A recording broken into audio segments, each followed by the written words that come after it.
Hey everyone, Tim Anderson here, aka Renfell, and welcome back to another episode in my Baldur's Gate series and the overall CRPG series that we do here on YouTube.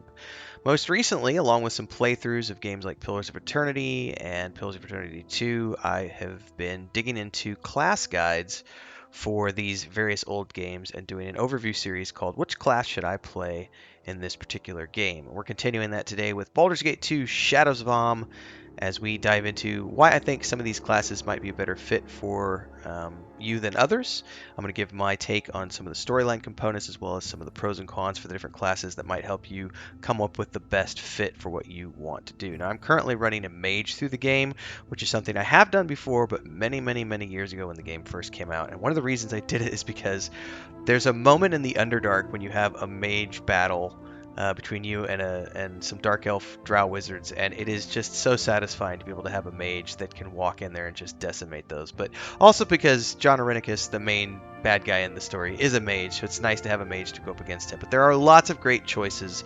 My first character of all time is in every single time I play a CRPG, my first character in any game is a rogue. Every time it's a rogue. Second playthrough is usually the mage, and then if I ever get to a third or fourth playthrough, I'll do like a ranger or a fighter. I've done all of those here. I've even done a paladin, strangely enough, at one point in time. Anyway, these are not 5th edition rules. Don't forget they go back a ways to the old rule sets. So don't worry about the rule set so much as just understand that as you go through the character creation, you'll be able to read a lot of information which will help you pick what you're going to choose. Male, female, it does not matter. Once you're done with that, appearance, they have you pick it beforehand. Now, I don't think this is hugely important to pick right away because you don't necessarily know what you're going to be playing until you've had a chance to read through all the things. So let's just pick a human-looking dude, click done. Now we get into the races, and this is before they started calling them species and lineages and all these other things. There are pros and cons, so you can look through these. And I'll tell you what the pros and cons are. Like elves have a 90% resistance against charm and sleep magics. They have improvision. They get a +1 to hit with bows, short swords, and long swords. And they get 5% bonus to open locks, pickpockets, move silently, and hide in shadows. +1 dex, -1 constitution. All of these have different pros and cons, so be sure to read through these at your leisure. For the purposes of this video, we're just going to say human for the moment because I want to get to the class section because this is where things can get extremely complicated. So right off the bat, you're presented with a variety of options. You've got fighter, ranger, paladin, cleric, druid, mage, thief, bard, sorcerer, monk, and shaman. Now these are all of the base classes that you can choose from in Baldur's Gate 2. Now you're starting this game off at a slightly higher level. You're a mid-level character at this point, so you're going to come with some abilities and spells already at your disposal. You're not starting this off at level 1, so you don't have to worry about going through the game as a little baby weeby. So the first question I think you have to ask yourself is, what is the gameplay experience that I want to have? Because all of these classes have their unique way of playing them. So a fighter is many different things. A fighter can be a DPS master. He can be a sword and board tank. He could be many things. And the reason I say that is because if I pick fighter as an example, you then have the subclasses, the class kits, which change the base fighter into something much more depending on what you want out of the game. The same can be said for any of these. If I pick the ranger, I then have the options of archer, stalker, or beastmaster.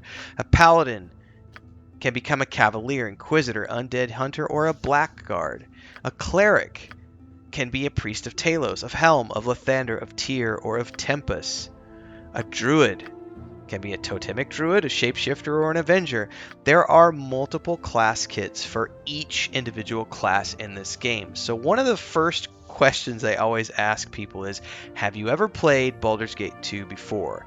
If you never have, my suggestion is going to be to ignore the subclasses and just stick with your base class, because they are the easiest to play and they don't have a lot of weird pros and cons or difficulties in terms of the playstyle, because some of these can get really crazy in terms of what you can and can't do, and they add unique bonuses, but also some unique negatives, which you have to work around. And that's really more for the meta players who have played the game multiple times over the years. So, really, do you want to be a melee fighter? Do you want to be a ranged fighter? Do you want to be a holy knight? Do you want to be a melee cleric? Do you want to be a druid who's equal parts spellcaster and healer? Do you want to be a mage who's pure DPS? Do you want to be a thief who could be a little bit of DPS while also being your trap thief and your pickpockets and lockpicks and all those other things? The Bard, which is a knife buff class, does a lot of utility. The Sorcerer is another great DPS class alongside the Mage. It just works a little bit differently. Monk is a great DPS class as well. And then, of course, the Shaman, which is more spiritual than primal in terms of the way they work. But they can do a little bit of both, a little bit of healing, a little bit of damage, so on and so forth. So it just kind of depends on what you want to see out of your gameplay. Now, in terms of the story, there is a base story to the game that you're going to be playing through. And for the most part, that story is going to stay the same throughout the entire gameplay experience, regardless of what class you play. However, each class does get access to a unique series of side quests, which are kind of like extra fluff to the character as you get higher up in level and go through the city. And that can be a lot of fun when you're rolling around the Baldur's Gate 2 landscape, because it's a nice little thing of saying, well, most of this is the same across these, but I might get a class quest that's going to make that slightly unique. The other thing to consider is that you're going to get a lot of different party members at your disposal. Now, if you've never played the game before and you aren't sure what's available yet, I would honestly say that's a good place to be, because you're not going to come into this with these predisposed notions of what you should or shouldn't play based upon the party members that are available to you, because they do vary a lot. But one of the things that can change things is the sex of your character and the alignment of your character. Can basically, it's going to change the access that you have to certain party members that you come across, because they may or may not decide to stick around with you. They may or may not want to do romance options with you. They may not even want anything to do with you whatsoever. And there are a ton of different companions that you can find in the game. So don't stress too much about the min-max of it at this point in time, because that really only comes into play after you've done your first playthrough, in my mind, because the storyline is so amazing that it's really fun to go through with whatever group you come across the first time, because then the next time you go through the game, you can have a quite different experience. Even though you're going through the same chapters, you'll get different outcomes to different quests because of the way you interact with people. It could be quite entertaining to do that. So for my money, there's a handful of classes that I think you should absolutely play if you've never done the game before. If you are someone who wants sort of the easiest experience of just sword and boarding your way through the game and not having things be too overly difficult, I would highly recommend just the base fighter. The base fighter gives you plate mail, it gives you lots of hit points, you can have lots of magical weapons and armor and everything else, and you can pretty much mow through everything with your party doing all the heavy lifting beyond you just being up in front. I also really love the Ranger. Specifically, I like doing the Archer subclass, because the Archer subclass gets all these bonuses to their missile weapons, and you start getting some really cool longbows, and more importantly, the specialty arrows like fire arrows, ice arrows, acid arrows, so on and so forth, poison arrows later on in the game, and that can make that Archer extremely powerful, especially against enemy casters, because you can just stand back from a distance and just hit them with specialty arrows and interrupt their spell casting continually. The Paladin is a lot like the Fighter, in the sense that you're just going to be wading up into the middle of the enemies, and with the added benefit of being able to do lay on hands and stuff and do some self-healing and self-buffs, it's a pretty reliable option if you don't ever want to worry about dying, and you just want to be, you won't have as much DPS as the Fighter, you won't have as many hit points as the Fighter, but you'll have the buffs and the spells, and some undead stuff, which can be quite entertaining as well. I've never enjoyed, personally, I think those three are the easiest to get into the game with: the Fighter, Ranger, and Paladin. Now, if you want to get really crazy with things, My favorite is always going to be the thief or the mage, and there's a reason why I'm torn on the two, because the thief is a lot of fun. Because even if you're just playing the base thief, there's obviously the assassin, bounty hunter, swashbuckler, shadow dancer. The base thief, you get backstab in this game, which um, level 1 to 4 it's times 2, level 5 to 8 it's times 3, level 9 to 12 times 4, level 13 plus it's times 5 damage. Now, playing a thief who is not only good at opening locks, picking pockets, finding traps, and so on and so forth, but also is doing a ton of damage for the party via backstabs, this is one of the most fun things you can do, but it's also one of the most um, manual control required classes outside of the mage, because in order to do the backstab damage, you're going to be doing a lot of pausing the combat and manually moving your thief character through the combat scenarios to get them in a position to do backstabs. So that means a lot of just adjustments and actually controlling that character and micromanaging the character, which is something you might not necessarily have to do with a warrior, where you could just let your warrior or your paladin or your archer just go to town and go from there. This is something where if you're going to take advantage of the backstabs, you're going to want to be manually controlling that character. But if you're playing the thief as your main class, you're already going to be doing that a lot anyway, because you're going to be out in front doing sneaking and looking for traps and so on and so forth to keep your party out of trouble. So it's just another added step.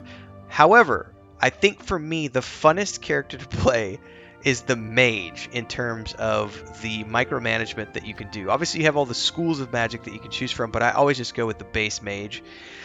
And the reason I think the mage is so much fun, even though it is the hardest class to play in terms of micromanagement, because you do have a finite amount of spells and you can customize them in so many different ways if you really want to go down and become a necromancer or a wild mage or an enchanter.